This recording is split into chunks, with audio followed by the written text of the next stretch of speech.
오늘 설교의 주제는 인간의 한계성을 어떻게 극복할까라고 하는 주제로 말씀을 전하도록 하겠습니다. 철학의 주제가 뭐죠? 철학의 주제는 예전부터 지금까지 인간이란 어떤 존재인가, 인간은 누구인가, 여기에 대해서 질문하고 해답을 내놓는 그것이 바로 철학이었습니다. 많은 분들이 인간은 어떤 존재다, 정의도 내리고 해답도 제시를 했습니다. 그런데 저희 기독교에서 얘기하는 인간은 어떤 존재일까요? 우리 기독교에서 얘기하는 인간은 첫 번째 하나님의 피조물이다. 또 구원받아야 될 대상이다. 그리고 한계 속에 살아갈 수밖에 없는 유한한 존재다. 이것이 바로 성경이 얘기하는 기독교 인간관입니다. 인간의 타락이라고 하는 게 뭐죠? 창세기에 선악과 사건이 바로 우리에게 해답을 주고 있습니다. 피조물인 인간이 창조주 하나님처럼 되려고 하는 욕망, 그리고 한계적인 인간이 초월자가 되려고 하는 그런 욕망, 그것이 바로 타락의 본질이었습니다. 그러므로 우리 인간은 피조물임을 늘 기억하고 유한한 존재임을 늘 기억하고 전능하신 하나님, 그리고 초원의 하나님, 그 하나님을 바라보고 의지하는 그런 믿음의 삶을 살아나가야 될 줄로 믿습니다.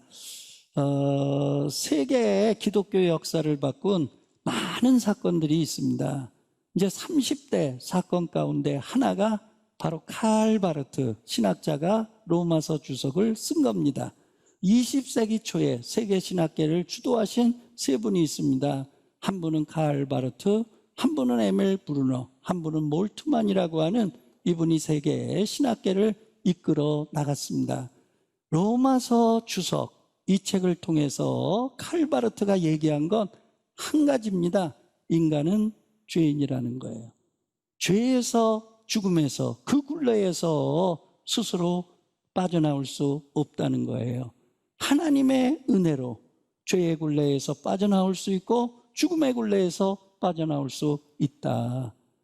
그래서 하나님의 절대적 구원을 강조한 그런 책이 바로 로마서 주석입니다.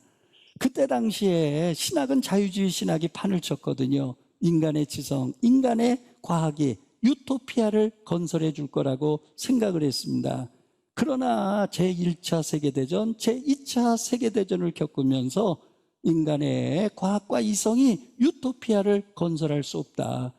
인간이 선할 때만이, 인간이 의로울 때만이 이 세계는 아름다워질 수 있다. 그렇게 봤던 겁니다. 그러니까 로마서 주석을 통해서 그것을 지적하면서 우리 인간은 하나님의 절대성 앞에 무릎을 꿇어야 된다. 그렇게 주장을 했습니다. 당시에 역사가가 로마서 주석을 어떻게 평가했느냐? 칼 바르트의 로마서 주석은 그 당시 자유주의 신학자의 놀이터에 떨어진 폭탄이었다. 그렇게 얘기했습니다. 그래서 자유주의 신학의 종말을 고한 그런 책이 바로 로마서 주석이었다고 하는 사실입니다. 하나님의 절대성을, 하나님의 초월성을 인정하고 그것을 시인하도록 그렇게 우리를 이끈 그런 책이 바로 로마서 주석이었습니다. 여러분, 복음의 출발은 뭐로부터 출발이 돼요? 신앙의 출발은 뭐로부터 시작이 돼요? 인간의 유한성을 인정하고 하나님의 절대성을 우리가 시인하는 것으로부터 신앙은 출발을 하는 것입니다. 여러분, 인간이 영원할 수 있나요? 인간이 무한할 수 있나요? 그거는 절대적으로 불가능합니다. 인간은 시간과 공간의 제약 속에 있어요. 시간을 초월할 자 있습니까? 공간을 초월할 자 있습니까? 우리 인간이 아무리 빨리 달리고 싶어도 절대적으로 빨리 달릴 수는 없다는 거예요. 노력을 해서 단축할 수는 있죠. 조금 더 빨리 달릴 수는 있죠. 그러나 무한대의 빠름을 만들어낼 수 있느냐? 그거는 불가능하다고 하는 사실이에요. 왜 그래요? 육체의 한계 속에 우리는 존재하기 때문인 것입니다. 그러므로 우리가 인간의 한계성을 인정하고 그러면서 절대적인 하나님을 바라보며 우리가 갖고 있는 어려움들, 이 고난들, 이 역경들 하나님의 도움으로 해결해 나가는 그런 믿음의 사람들이 되기를 바랍니다. 자, 신앙이라고 하는 게 뭐예요? 저는 나름대로 생각을 했어요. 신앙이라고 하는 건 인간의 한계를 극복하고 뛰어넘는 거다. 저는 그렇게 생각을 했습니다. 신앙이라고 하는 게 뭐예요? 전능하신 하나님을 바라보는 거 아니에요? 능력의 하나님을 믿는 거 아니에요? 우리는 약하지만은, 우리는 우둔하지만은 하나님의 절대적 능력, 하나님의 절대적 지혜, 그 지혜를 덧입고 끌어다 쓰는 거, 그것이 바로 신앙의 유익이라고 하는 사실입니다. 그러므로 기도라고 하는 게 얼마나 중요하냐? 기도라고 하는 건 유한한 존재가 무한한 하나님의 능력, 하나님의 지혜를 끌어오는 거, 그것이 바로 기도이거든요. 그래서 기도가 신앙생활에 얼마나 중요한가, 기도가 신앙생활에 얼마나 많은 유익을 가져다 주는가, 우리가 다시 한번 깨닫게 되기를 바랍니다. 여러분, 코로나 시대에 우리가 경계해야 될 게 있어요. 정말 우리가 조심을 해야 되고 안전한 그런 방역 수칙을 지켜야 되지만은, 그러나 너무 우리가 두려움에 떨고 우리가 너무 공포에 사로잡혀서 그래서 절망과 좌절로 빠지면 안 된다고 하는 사실입니다. 여러분, 이럴 때 우리의 힘으로 누구를 할 수 없지만 우리가 기도하면서 지혜를 하나로 모아가면서 하나님이여 코로나가 극복되게 하시고 치료제가 빨리 개발될 수 있도록 과학자들에게 또 의학 개발자들에게 하나님의 지혜 덧입혀달라고 우리가 기도하는 것, 그것이 이 시대를 우리가 극복하는 믿음의 삶인 줄로 믿습니다. 여러분들이 그런 기도 제목 가지고 중보하며 기도하는, 그래서 정말 코로나로부터 자유해지는, 그런 코로나가 해결되는 그 미래를 내다보면서 여러분들이 두 손 모아 기도하고 협력하는 그런 성숙한 그리스도인들이 되기를 소망합니다. 세계 CCC 총재이신 빌 브라이트 박사가 있습니다. 이분이 젊은이들에게 많은 꿈을 줬거든요. 젊은이들을 믿음으로 굉장히 세워나갔거든요. 근데 그 젊은이들에게 늘 4가지를 강조했어요. 첫 번째가 뭐냐? 초자연적으로 생각하라는 거예요. 전때 전능하신 하나님을 믿느냐? 그러면 그 능력의 하나님 믿으면서 위대한 꿈을 꾸라는 거거든요. 두 번째는 뭐냐? 꿈만 꾸고 있지 말고 초자연적으로 기도하라는 거예요. 우리 믿음의 사람은 기도하는 자입니다. 세 번째는 뭐냐? 초자연적으로 계획하라는 거예요. 하늘은 스스로 돕는 자를 돕는 거거든요. 아무것도 안 하는데 안 해요. 기도하면 심어야 돼요. 심어야 30배, 60배, 100배의 결실을 거두게 하시는 거예요. 노력하는 자를 돕는 겁니다. 그러므로 우리 기독교는 기도하고 아무것도 안 하는 게 아니라 기도하고 나서 정말 심고 노력하는, 수고하는 그런 삶이 우리 기독교인들의 삶이라는 거죠. 4번째는 뭐예요? 하나님으로부터 오는 위대한 일들을 기대하라는 거예요. 기도했냐? 그리고 계획을 했냐? 그러면 기대하라는 거예요. 위대한 일을 기대하라는 거예요. 그것이 바로 빌 브라이트 박사가 젊은이들에게 제시했던 겁니다. 여러분, 우리 하늘 가족들이 정말 초자연적으로 생각하시기를 바라고요. 그 다음에 초자연적으로 기도하시기를 바라고요. 그 다음에 초자연적으로 계획하시기를 바라고요. 그리고 하나님께로부터 오는 위대한 일들을 기대하시기를 바랍니다.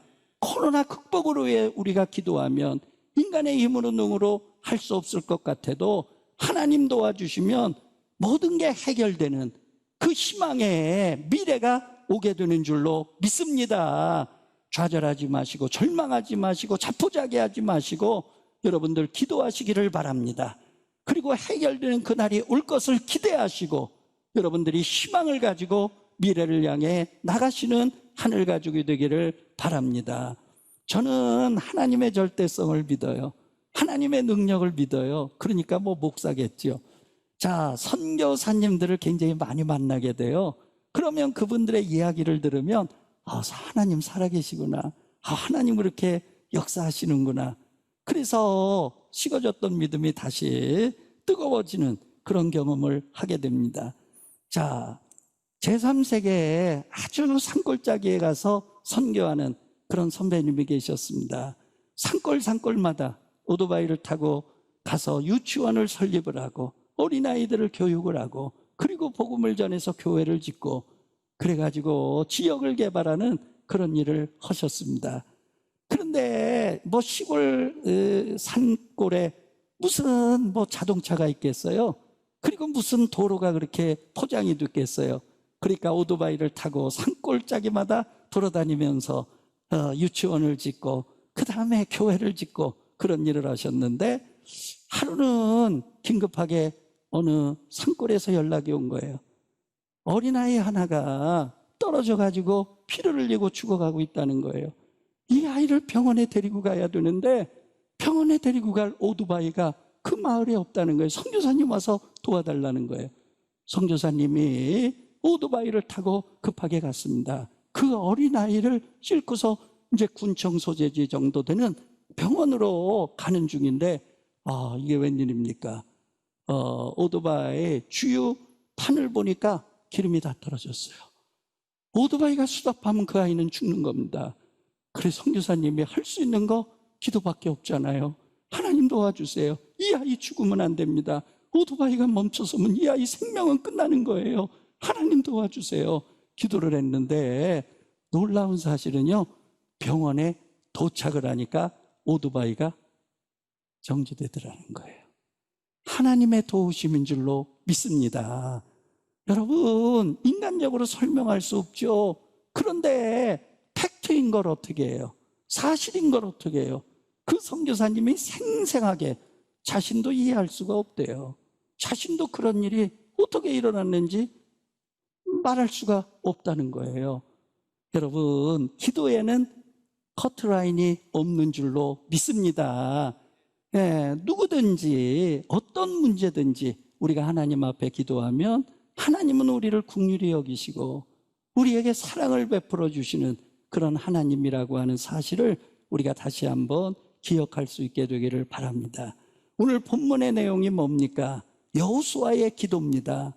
여러분, 여호수아 기도에 대해서 우리가 생각할 때 두 가지를 질문해야 돼요.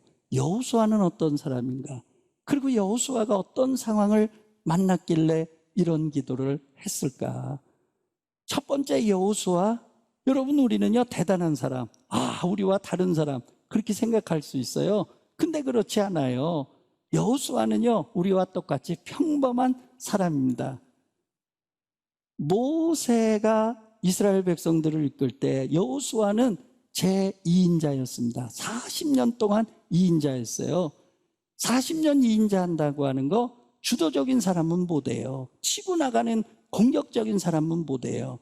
수능적인 사람이기 때문에 이 모세 2인자로 40년 동안 생활한 거거든요. 정탐꾼 이야기, 우리는 여호수아와 갈렙이 용기를 가지고 믿음을 가지고 막 이야기한 거로 그렇게 알고 있거든요. 근데 성경을 읽어보세요. 부정적인 보고할 때 앞서서 아니라고. 하나님이 우리와 함께 하시면 그들은 우리의 밥이라. 하나님이 우리를 기뻐하시면 우리를 그 땅으로 들이시리라. 믿음의 보고를 한 사람은요 갈렙이에요. 그래서 이스라엘 백성들의 마음을 돌려놓은 거 아니에요? 여호수아는 뭐 했어요? 그냥 맞장구 친 거예요. 맞아. 또 모세가 40일 동안 시내산 꼭대기에 가서 하나님과 대면하잖아요. 그럴 때 산중턱에서 여호수아 보고 기다리라고 그랬거든요. 생각을 해보세요. 일주일 동안 모세가 안 나타나요. 10일이 넘어도 모세가 안 나타나요. 여탄 사람 같았으면 아마 산 꼭대기 찾아 올라갔을 겁니다. 왜 모세 안 내려오지? 죽었나? 아니, 내려오다가 길을 잃어버렸나? 아마 그랬을 거예요. 근데 여호수아 보면은요 40일 동안요 꼼짝도 하지 않고 그 자리에 앉아서 그냥 기다리고만 있어요. 그러니까 공격적인 사람, 주도적인 사람, 뭐 적극적인 창조적 사람 아니에요. 여러분, 우리와 똑같은 그런 평범한 여호수아입니다. 자, 지금 여호수아가 어떤 상황을 당했어요? 예견도 안 했는데, 준비도 안 했는데 전쟁이 터진 겁니다. 아무리 족속 혼자 쳐들어온 게 아니에요. 5나라가 연합을 해가지고 동맹군을 맺어서 쳐들어온 겁니다. 준비도 안 됐어요. 예견도 못 했어요. 지금 6개 연합군이 쳐들어왔습니다. 평범한 여호수아. 여러분, 이 여호수아는 절망하지 않았어요. 좌절하지 않았어요. 하나님께 기도한 줄로 믿습니다. 뭐 여호수아가 대단한 그런 분이라고 생각하면 안 됩니다. 여러분, 여호수아도 우리와 똑같이 인간의 한계 속에 살아갈 수밖에 없는 유약한 존재예요. 그럼에도 불구하고 여호수아가 우리와 달랐던 건 뭐냐? 하나님의 능력을 바라본 거예요. 하나님의 절대성을 의지한 거예요. 하나님이여 도와주시옵소서. 하나님이여 우리를 구해 주시옵소서. 지켜 주시옵소서. 기도한 거죠. 근데 기도한 내용을 보면 인간적으로는요, 이런 기도 어떻게 드리지? 뭐 그런 내용이에요. 오늘 12절에 나와 있거든요. 함께 읽도록 하겠습니다. 여호와께서 아모리 사람을 이스라엘 자손에게 넘겨주시던 날에 여호수아가 여호와께 아뢰어 이스라엘의 목전에서 이르되, 태양아 너는 기브온 위에 머무르라. 달아 너는 아일론 골짜기에서 그리할지어다 하매. 생각을 해보세요. 태양이 머무르라는 거예요. 달아 너도 그냥 그대로 있어라, 그런 얘기거든요. 지금 현재 어둠이 닥치면 이 전쟁에서 절대적으로 불리해요. 그러니까 하나님께 기도한 거죠. 태양이 더 있게 해달라고 기도한 거죠. 불가능한 거, 도저히 우리가 인간적으로 받아들일 수 없는 그런 기도 제목이지만 여호수아는 하나님의 능력을 믿고 기도한 줄로 믿습니다. 그래서 하나님께서 해결해 주시지 않았습니까? 여러분, 하나님은 기도하는 자의 편인 줄로 믿습니다. 하나님은 기도에 응답하시는 하나님인 줄로 믿습니다. 여러분, 성경에 보면 기도에서 문제를 해결한 사건이 한두 가지가 아니잖아요. 이스라엘 백성을 이끌고 바로의 압제 속에서 해방시키던 모세, 홍해바다가 갈라져 있어요. 뒤에는 애국 군대가 따라와요. 진퇴양난이에요. 그럴 때 포기하지 않았잖아요. 두 손 들고 기도하지 않아요? 그럴 때 하나님께서 홍해바다를 갈라놔요. 그래서 이스라엘 백성들이 건너가게 하시는 거예요. 구원을 하시는 거예요. 자유와 해방의 민족이 되게 하시는 거예요. 이스라엘에 3년 6개월 동안 가뭄이 들었습니다. 산천초목이 다 메말라갑니다. 가축들이 먹을 게 없어서 전부 굶주림에 쓰러져 갑니다. 이제는 사람들이 쓰러져 갑니다. 이거는 아주 대재앙입니다. 그때 엘리야 선지자가 갈멜산 꼭대기에 올라가서 머리를 무릎 사이에 끼고, 그거는 뭐예요? 하나님께 완전히 굴복한다는 거거든요. 그리고 기도를 하잖아요. 하나님이요, 가뭄이 해결되게 해달라고, 비가 내리게 해달라고. 7번 기도를 하고 나니까 지중해에서 손바닥만한 구름이 떠올라요. 이 엘리야 선지자는 믿음으로 고백을 한 거예요. 선언을 한 거예요. 큰 비가 될 거다. 장마비가 될 거다. 아방이여 내려가소서. 큰 비가 내리면 이 술의 마차가 진흙에 빠져서 돌아가실 수 없습니다. 빨리 내려가소서.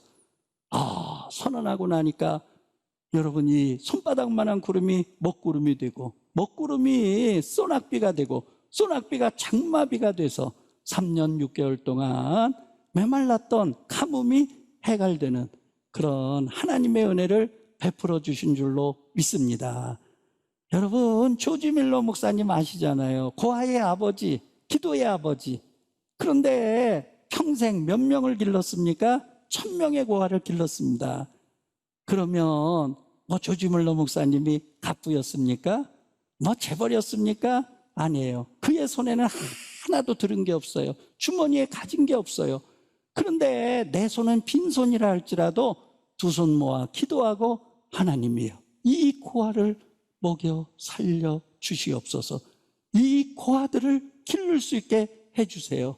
기도할 때 하나님께서 수많은 그런 지원자들, 그 다음에 도움을 주는 자들 오게 하셔서 그래서 1000명의 고아를 먹여 살리는 고아의 아버지가 된 줄로 믿습니다. 여러분, 기도라고 하는 건 뭐예요? 내 빈손을 보는 게 아니에요. 내 빈주머니를 보는 게 아니에요. 하나님의 손을 보는 거죠. 하나님의 손은 어떤 손이에요? 우리를 죄와 사망에서 구원하시는 구원의 손인 줄로 믿습니다. 병든 자를 치료하시는 치료의 손인 줄로 믿습니다. 원수마귀 대적을 막아주시는 그런 지켜주시는 손인 줄로 믿습니다. 우리가 기도할 때 하나님은 우리와 함께할 줄로 믿습니다. 그러므로 하늘가족 여러분들 좌절하지 마시고 절망하지 마시고 그리고 특별히 두려움과 공포 속에 떨지 마시고 우리가 두 손 모아 기도할 수 있게 되기를 바랍니다. 우리 나라와 세계를 위해 기도하기를 바랍니다. 우리 교회와 선교를 위해 기도하시기를 바랍니다. 코로나가 확산되니까 전도의 문도 막히고 선교의 문도 막히고 뭐 사람을 만날 수 없잖아요. 또 만나서도 안 되고요. 이럴 때는 자제해야죠. 그런데 이 전도의 문 끝까지 닫히면 안 되잖아요. 선교의 문 끝까지 닫히면 안 되잖아요. 그러려면 우리가 기도해야 돼요. 기도 제목은 뭐예요? 여러분, 코로나가 극복되게 하시고 해결되게 하시고 치료제가 빨리 개발되게 하셔서 모든 게 종식되게 하여 주시옵소서. 특별히 방역 책임자들, 정부 당국자들에게 지혜를 주시고 능력을 주시고 모든 국민이 한마음 한뜻 되게 하셔서 그래서 힘을 모아 이 위기를 극복할 수 있도록 하나님 도와주세요. 우리가 기도해야 될 줄로 믿습니다. 그것이 우리 그리스도인들의 책무라고 하는 사실을 기억하고 기도의 자리에 앉아 하나님을 바라보며 희망을 가지고 그리고 코로나가 극복되는 그 내일을 바라보며 기도하는 우리 하늘가족 다 되시기를 주의 이름으로 축원합니다. 하나님은 여러분들을 사랑하십니다. 하나님께서 여러분들 지켜주시기를 바랍니다. 건강하게 지켜주시기를 바랍니다. 우리가 조심하고 그리고 이럴 때 사람 모이는 곳에 가지 않고 우리가 기도의 자리에 각자 기도하고 그래서 정말 우리가 나라와 민족에 유익을 주는 지역사회에 유익을 주는 그런 성숙한 그리스도인들 되기를 소망합니다.